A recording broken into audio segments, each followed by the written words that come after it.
역대상 28장과 29장은 다윗이 솔로몬에게 왕위를 물려주는 이야기예요. 다윗의 삶의 끝이 다가오고 있다라는 거죠. 솔로몬에게 이제 새로운 시작이 이제 있는 거죠. 1절을 보니까 다윗이 이스라엘 안에 모든 지도자들을 불러 모으는 모습을 보여주고 있습니다. 왜 불러 모았을까요? 2절에 보니까 이에 다윗 왕이 일어서서 이르되 나의 형제들 나의 백성들아 내 말을 들으라, 이렇게 말을 시작을 해요. 자신의 때에 언약궤를 봉안할 성전을 건축하고 싶었는데 하나님께서 자신에게 주셨던 그 답변을 이야기를 해주는 거죠.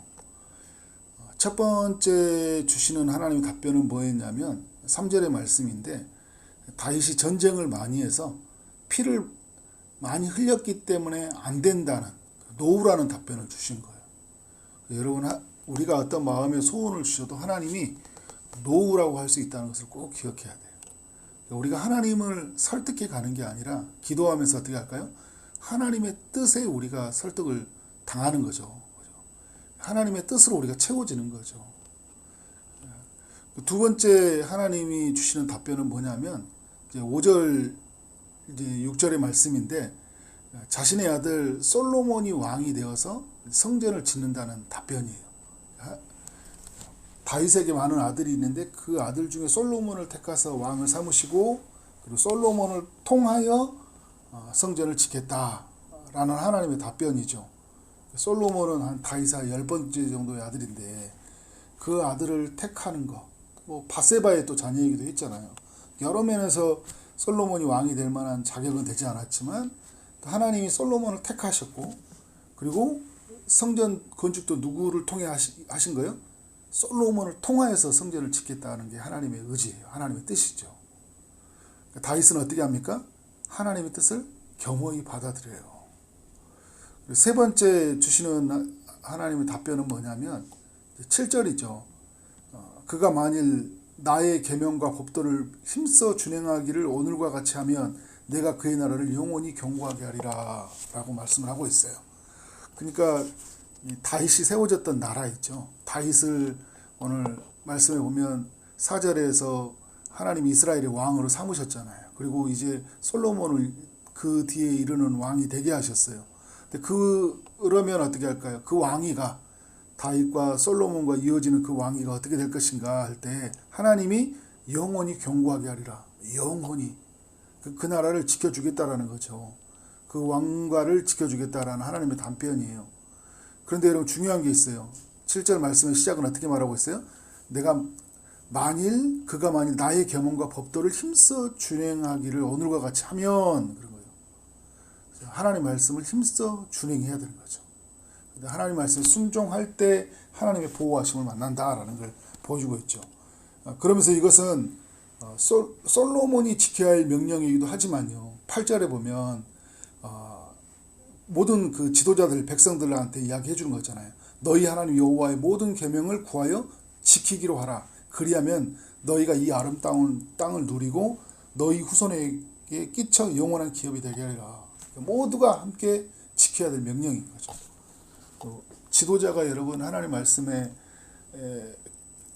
지켜야 될 것뿐만 아니라 모든 백성이 함께 지켜야 되는 거예요. 교회로 보면은 목회자와 또 리더와 지도자들이 하나님 앞에 온전하게 서야 되는 것들이 맞아요. 그런데 여러분 어떻게 해요? 모든 성도들이, 모든 하나님의 백성들이 하나님 말씀 앞에 서야 되겠죠.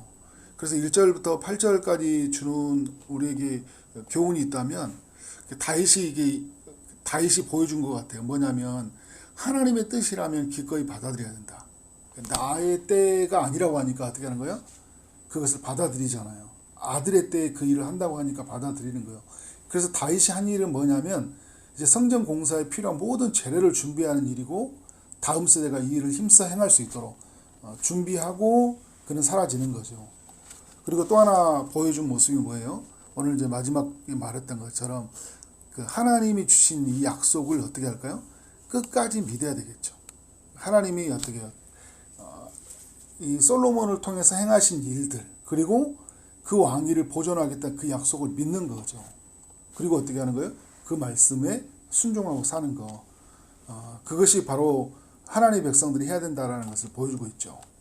9절 이하에서는 다윗이 솔로몬에게 해주는 말이에요. 1절부터 8절까지는 모든 지도자들에게 해주는 말이었다면, 백성을 대표하는 지도자들에게 해줬던 말이라면, 9절과 10절은 솔로몬에게 해주는 말이에요. 9절에 보니까 내 아들 솔로몬아, 너는 내 아버지의 하나님을 알고 온전한 마음과 기쁜 뜻으로 섬길지어다 이야기하고 있어요. 그러니까 왕이 되었고, 이제 왕이 되어서 성전을 지어갈 때 중요한 게 뭐냐면 하나님을 알아야 돼요. 이 성전의 집에 거하시는 하나님이 누구인지 알아야 되겠잖아요. 그리고 어떻게 해요? 온전한 마음과 기쁜 뜻으로 섬겨야 되는 거예요. 누구를 섬겨야 되는 거예요? 하나님을 섬기는 거예요. 그 마음으로 뭘 짓는 거예요? 성전을 짓는 거예요. 근데 이게 주객이 바뀌어버리면 안 되는 거예요. 내가 짓는 성전을 사랑하는 거, 내가 짓는 거. 그죠? 그래서 이게 나의 자랑이 되고 나를 위한 것이 되어서는 안 되겠죠. 그래서 내일도 그 말씀이 나와요. 철저히 하나님을 위한 것이 된다. 그래서 하나님을 알고 온전한 마음으로 기쁜 뜻으로 섬겨야 되는 거예요. 그리고 중요한 게 무엇이냐면 하나님은 모든 마음을 감찰하시고 모든 의도를 아시니까 내가 만일 그를 찾으면 만난다. 그러나 내가 그를 버리면 그가 너를 영원히 버리시라. 이걸 꼭 기억해야 돼요. 그러니까 여러분 어떻게 해야 돼요? 솔로몬은 계속 하나님을 찾아야 되는 거예요. 하나님을 알고 하나님을 섬기고 어떻게 하는 거예요? 하나님을 찾는 거예요. 이게 주의 일을 하는 거예요. 이게 내가 하는 일이에요. 내가 하는 일.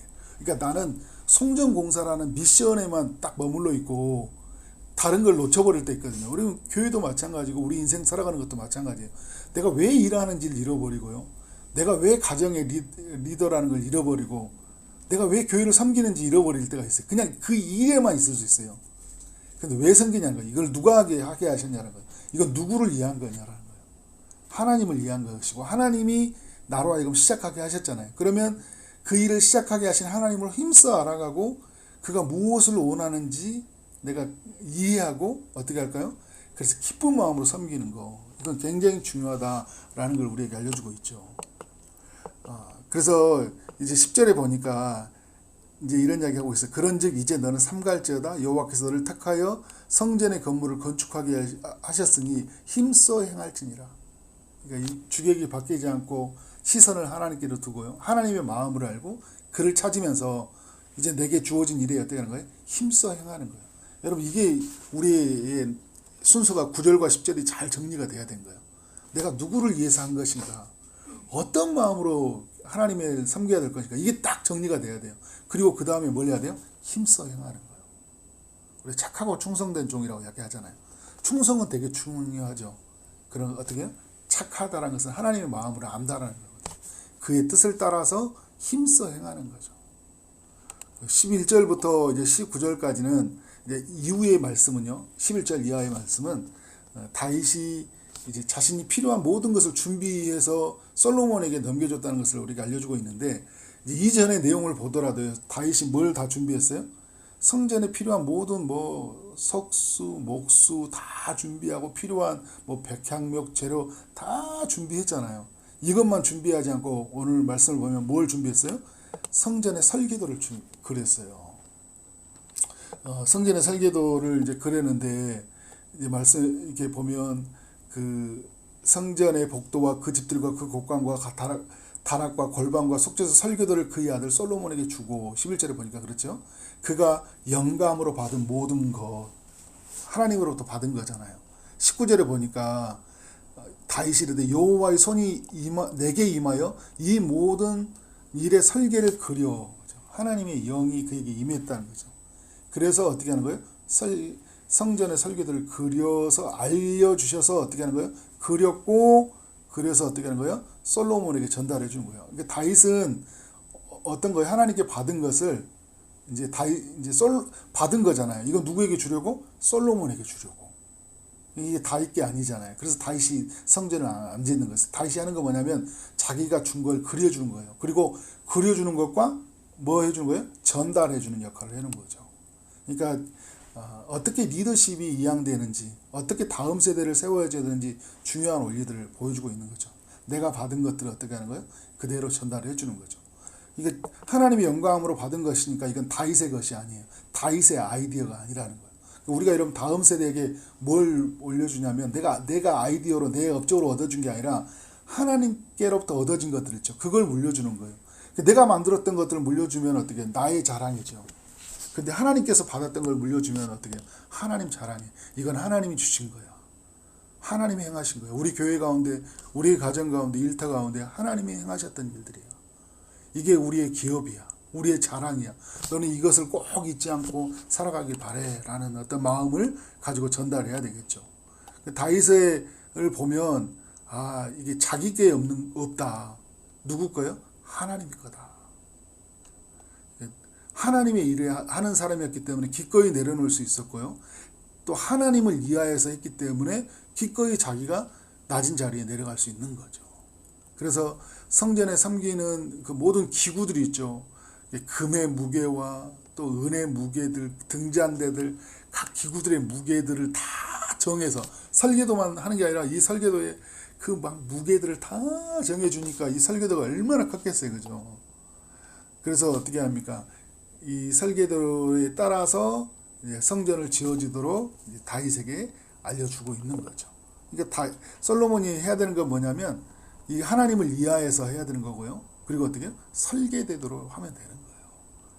자신의 아이디어를 추가해서 할 필요가 없이 어떻게 설계되도록, 그리고 하나님이 미리 다 아버지를 통해 붙여주신 사람들이 있잖아요. 재료들을 가지고 이제 시작하면 되는 거예요. 왕위를 물려받은 이 솔로몬이. 20절 21절에서도 우리에게 말해주는 게 뭐냐면 또 이런 이야기를 하잖아요. 솔로몬에게 너는 강하고 담대하게 그 일을 행하라. 두려워하지 말고 놀라지 말라. 왜 이런 이야기를 할까요? 성전 공사는 쉽다 어렵다? 어려워요. 그리고 오랜 시간이 걸리잖아요. 또 많은 시련이 또 예고가 되어 있어요. 그렇기 때문에 힘든 일이거든요. 그런데 놀라지 말라고 그래요. 이 말씀이 근데 어디에 나오냐면 학개서 성경에도 보면 성전이 막 지어질 때 막 그때 또 학개의 선지자를 통해 주셨던 말씀이 이거예요. 강하고 담대하라. 두려워하지 말고 놀라지 말라. 오늘 이 시대에도 여러분 우리가 하나님의 성전이 우리는 지어져 있잖아요. 그런데 지어진 성전이면서 지어져야 될 성전이라고 이야기해요.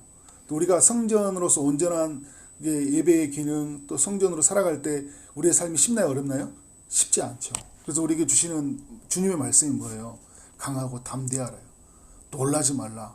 그리고 오늘 말씀의 20절 하반절에 이 모든 일을 마치기까지 여호와 나의 하나님이 너와 함께 계시사 내게서 떠나지 아니하고 너를 버리지 아니하리라. 하나님이 모든 일을 다 마치기까지요. 주님의 재림 때 우리의 모든 것은 완성이 돼요. 이 땅에 여러분 이 성전은 지어져가는 성전이에요. 에베소서 말하잖아요. 언제 완성이 돼요? 주님이 오시는 날까지. 떠나지 않겠다라는 거예요. 우리와 함께 하겠다라는 거예요. 이걸 기억하면서 마지막 절에 말하고 있잖아요. 성전에 제사장과 레위 사람들 또 그에게 붙여줬다 이야기해요. 그리고 또 공사에 유능한 기술자들 기쁜 마음으로 너와 함께 하실 거다고요. 또 모든 지휘관과 백성이 온전히 내 명령하게 있으리라. 그러니까 솔로몬에게 하나님에 대한 이야기를 해주고 다음에 기술자, 백성들, 제사장, 레위인들 다 붙여줬다 이야기하는 거예요. 여러분 그런데 20절이 빠지고 나서 막 삶의 미션만 있으면 어떻게 해요? 너무 고단하고 힘든 일이에요. 붙여주는 사람 또 막 사람들 막 전전긍긍하잖아요. 그런데 어떻게 해요? 하나님을 바라보고 마음의 평정심을 가지고 내가 두려워하지 않고 낙심하지 않고 그의 말씀대로 있으면 어떻게 해요? 하나님이 다 붙여서 일을 행하시는 거예요. 이건 여러분 교회의 일도 마찬가지고요. 또 우리의 삶에 있는 모든 하나님을 이해한 것이라면 하나님이 어떻게 할까요? 시작이고 마치는 일의 주관자이시기 때문에 모든 필요한 것들을 주시는 거예요. 그래서 우리가 해야 될 일은 뭐냐면 그분을 바라보는 거예요. 주님을 바라보는 거예요. 주 앞에 엎드리는 거예요. 그리고 우리 가운데 주신 약속을 어떻게 해요? 끝까지 믿고 신뢰한 거예요. 이렇게 우리는 지어져 가야 된다. 이렇게 살아가는 우리의 삶이 되어지기를 주님의 이름으로 축원합니다. 네, 기도하겠습니다. 하나님 감사합니다. 역대상 28장의 이야기를 살펴보게 하시니 감사합니다. 하나님 다윗이 보여주었던 그 모습들 하나님의 뜻이라면 기꺼이 받아들이고 또 하나님이 주신 약속을 끝까지 믿었던 모습 우리에게도 있기를 원합니다. 다윗이 솔로몬에게 당부했던 것처럼 우리가 하나님을 알고 온전한 마음과 기쁜 뜻으로 주를 섬기게 하여 주옵소서. 다윗이 그 모든 것을 준비하고 우리와 함께 하신 하나님을 믿어야 한다는 걸 선포했던 것처럼 하나님, 우리가 우리 시대 때 준비해야 될 것들 또 우리가 잘 준비하게 하여 주시고, 또 무엇보다 하나님이 함께 하신다는 것을 우리가 누리고 우리 다음 세대에게 그것을 알려주는 우리의 삶이 되도록 인도해 주옵소서. 오늘 또 주의 말씀으로 우리를 채우시고 인도하실 줄 믿사오며 예수 이름으로 기도를 싸움나이다. 아멘.